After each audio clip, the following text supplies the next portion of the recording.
सामीन अस्सलामु अलैकुम। आज की इस मौजू में हम आपको सिराजुल आरिफीन शम्सुल आशिकीन सुल्तानुल औलिया बुरहानुल अत्किया हज़रत सैयद हाजी मोहम्मद नौशाह गंजबख्श रहमतुल्लाह ताला अलैह की विलादत की बिशारत के हवाले से आगाह करेंगे।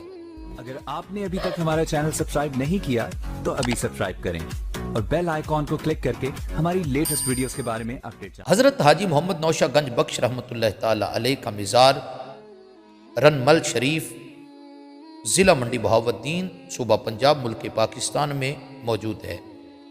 हाजी मोहम्मद नौशाह गंजबख्श रहमतुल्लाह ताला अलैह अभी दुनिया में पैदा नहीं हुए थे, लेकिन आमद की खबर पहले ही शाया हो गई।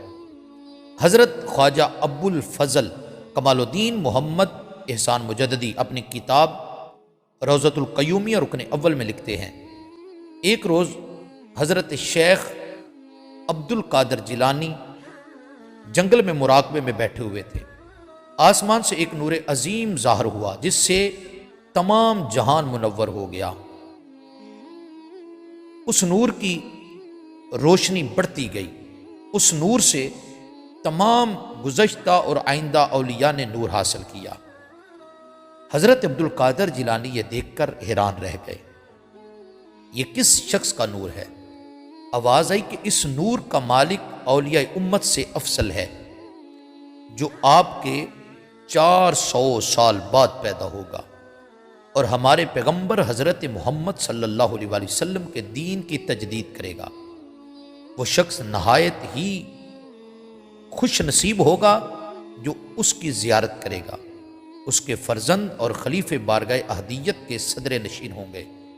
बाद अज़ां हज़रत शेख व जिन्नो इंस हज़रत अब्दुल कादर जिलानी ने अपना खिरका उतार कर अपनी मखसूसा निस्बत करके बतौर अमानत अपने बड़े खलीफे के हवाले किया और वसीहत फरमाई, इसे पूरी पूरी हिफाजत से रखना, यहाँ तक कि एक शख्स पैदा होगा, उसका पीर उससे फैज़ हासिल करेगा और उसे अपने से ऊंचा बिठाएगा, मुरीदाना सलूक करेगा।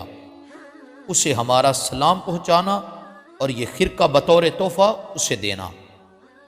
वक़्त गुजरता गया। ये खिरका हज़रत सुलेमान नूरी बलवाली रहमतुल्लाह ताला अलैह के पास पहुंचा। जब हज़रत हाजी मोहम्मद नौशाह गंजबख्श की विलादत हुई, उस वक़्त ये खिरका हज़रत सुलेमान नूरी बलवाली रहमतुल्लाह ताला अलैह ने आपकी वालदा को पेश किया। पेशगोई में यह भी चीज़ वाक़ई है, उसका पीर उसको अपने से ऊंचा बैठाएगा और मदीदाना सलूक करेगा।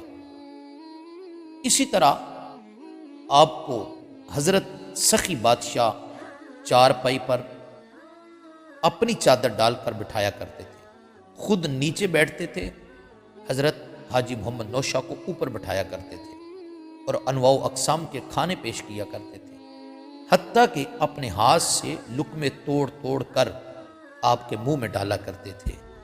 ये था मुकाम और ये थी आमद हज़रत हाजी मोहम्मद नौशाह गंजबख्श रहमतुल्लाह।